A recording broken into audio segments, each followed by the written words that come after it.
मोदी जी, फिर आज कौन सी कहानी सुनाओगे?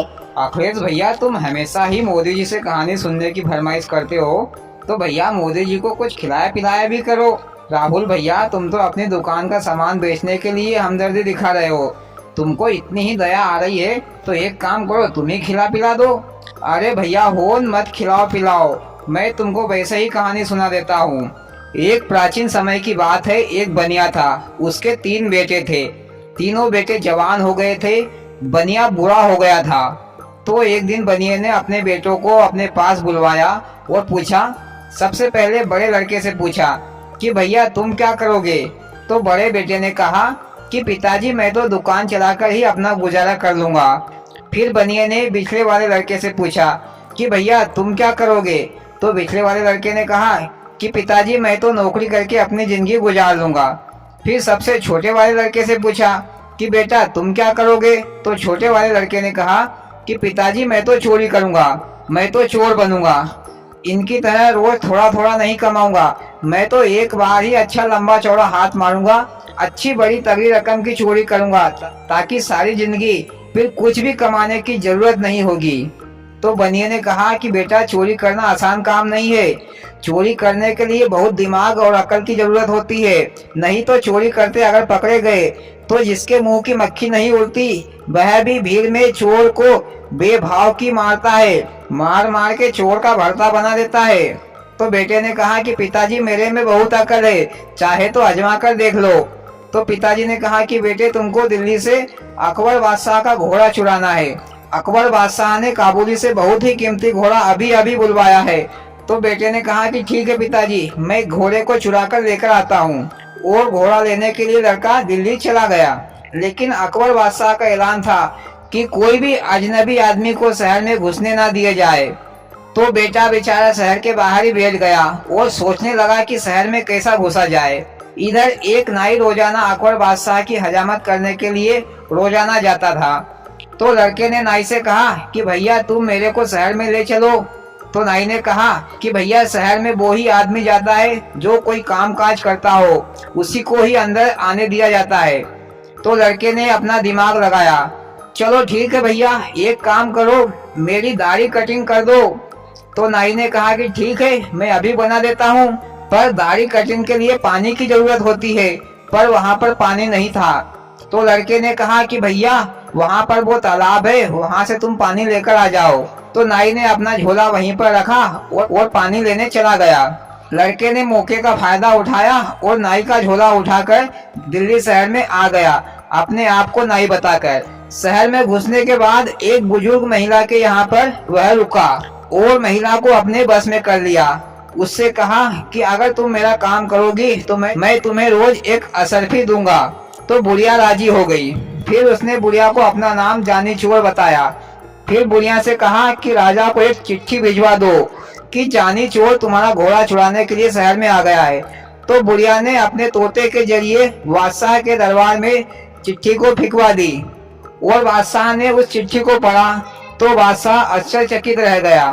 तो बादशाह ने अपने घोड़े की निगरानी के लिए ऐलान कर दिया कि जो कोई भी घोड़े की रखवाली करेगा तो मैं उसे 500 रुपए इनाम में दूंगा। घोड़े की निगरानी के लिए एक सोनार राजी हो गया। मोदी जी, सोनार बड़े लालची होते हैं पैसे के। हाँ लालू जी, सही कहा। तो वह सोनार रात में घोड़े की निगरानी करने चला गया। इधर जानी चोर ने बुढ़िया से पूछा कि सोनार के घर में कौन कौन रहता है? तो बुढ़िया ने कहा कि सभी लोग रहते हैं, भाई बहन पति पत्नी सभी, पर एक बेटा नौकरी करने के लिए परदेश गया हुआ है और वह 10-12 वर्षों से लौटा नहीं है। तो जानी चोर ने अपना दिमाग लगाया कि अब काम बन जाएगा। फिर जानी चोर सोनार के घर उसका बेटा बनकर पहुंचा।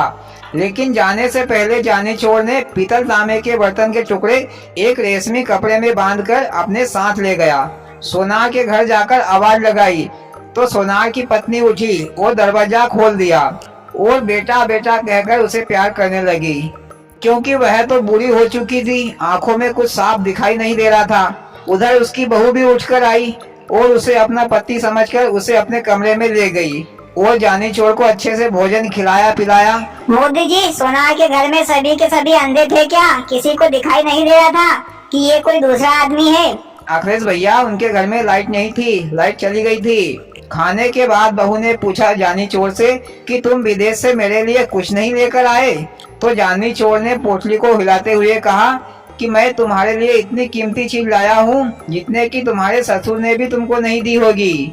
तो वह बहुत खुश हुई। फिर जानी चोर ने कहा जरा उन सभी चीजों को लाना तो सही, मैं देखूं तो सही कि कौन सी कीमती वस्तु है।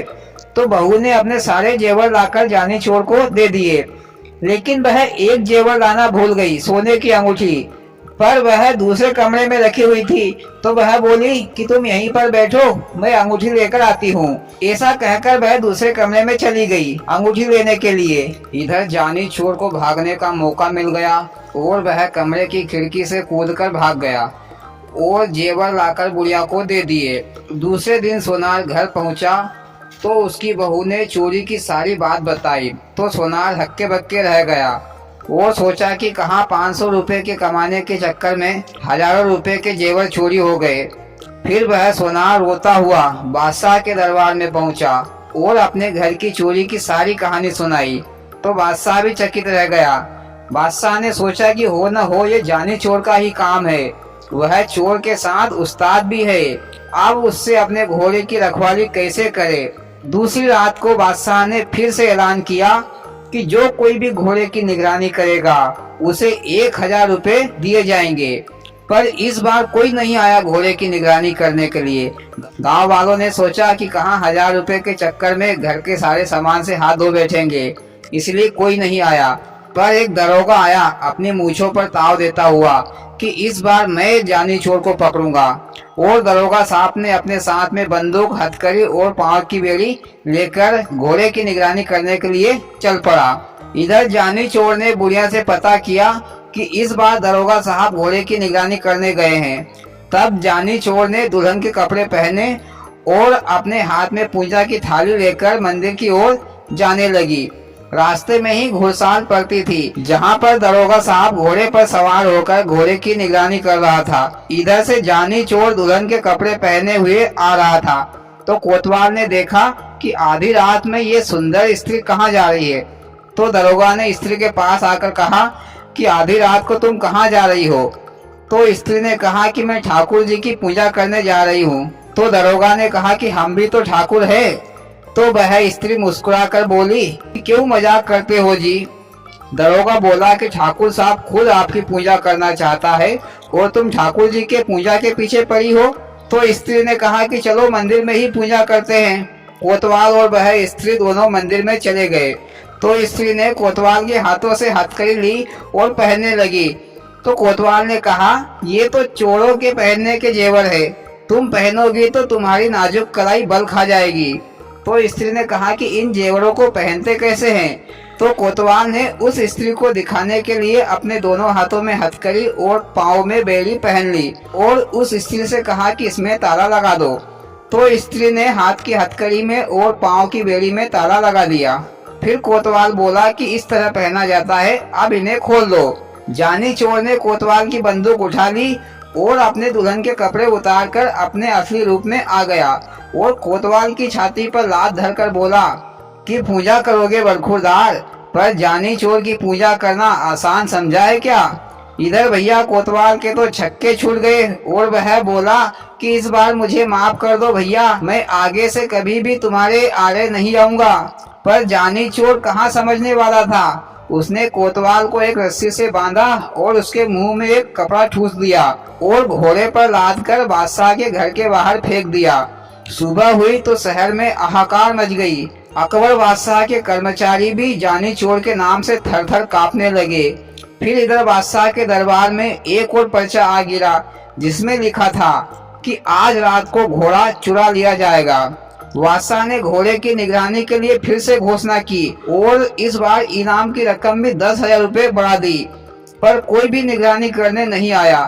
तो बादशाह ने स्वयं बंदूक लेकर घोड़े की निगरानी में चला गया। इधर जानी चोर ने पता लगाया कि इस बार घोड़े की निगरानी स्वयं बादशाह कर रहे हैं। तो जानी चोर ने एक बुढ़िया का रूप धारण किया और घुड़साल के सामने आकर चक्की आगे रखकर अनाज पीसने लगी। बादशाह ने बुढ़िया को अनाज पीसता हुआ देखा तो बुढ़िया के पास गया और बोला कि तुम रात में अनाज पीस रही हो? तो बुढ़िया ने हाँफते हाँफते कहा, महाराज दिन में काम करती हूँ तो मोहल्ले वाले बच्चे मुझे चिढ़ाते हैं, इसलिए रात में काम कर रही हूँ। अभी अभी एक सिपाही आया था और अनाज पीसने के लिए कह गया है और वह अभी वापस आकर ले जाएगा। तो बादशाह ने पूछा कि वह सिपाही कौन था, क्या नाम है उसका? तो बुढ़िया बोली कि नाम तो कुछ बताया नहीं, पर मैंने जानी जानी कुछ सुना था। तो बादशाह समझ गया कि हो न हो वह जानी चोर ही है। तो बादशाह ने बुढ़िया से बोला, तुम मेरे कपड़े पहन लो और मुझे तुम्हारे कपड़े दे दो। तुम जिसका अनाज पीस रही हो वह जानी चोर है, मैं उसे पकड़कर दरबार में ले जाऊंगा। फिर कपड़े बदल लिए। बादशाह ने बुढ़िया के फटी पुरानी साड़ी पहन ली और अपने कपड़े उस बुढ़िया को दे दिए और अपना काबुली घोड़ा भी उसे देकर कहा कि जाओ मंदिर के पास बैठ जाना। फिर इधर बादशाह स्वयं चक्की पीसने लगे। इधर जानी चोर ने काबुली घोड़े पर सवार होकर बादशाह से कहा कि बादशाह सलामत, तुम चक्की पीसते रहो। और जानी चोर तो यह भागा। जानी चोर ने घोड़े को जोर से चाबुक मारी और भाग गया। बादशाह सलामत उसकी आवाज सुनकर हक्का बक्का रह गया। उसके हाथों से चक्की छूट गई। सोचने लगा कि जानी चोर तो बड़ा ही चालाक और बुद्धिमान चोर निकला, आखिरकार घोड़ा चुरा ही लिया। इधर बादशाह के कपड़े पहने बेटा घर आ गया काबुली घोड़े को लेकर। तो पिताजी ने कहा कि तुम सचमुच के चोर बन सकते हो, पर कभी भी मेहनत की कमाई को मत चुराना, वरना खाक में मिल जाओगे। दौलतमंद लोगों को लूटो और गरीबों की मदद करो। और भैया कहानी खत्म। वाह मोदी जी, आपकी कहानी सुनकर तो सचमुच मजा आ गया। और भाइयों, आपको मोदी जी की कहानी कैसी लगी? अच्छी लगी हो तो प्लीज वीडियो को लाइक और चैनल को सब्सक्राइब करें। भोलेनाथ सबके साथ।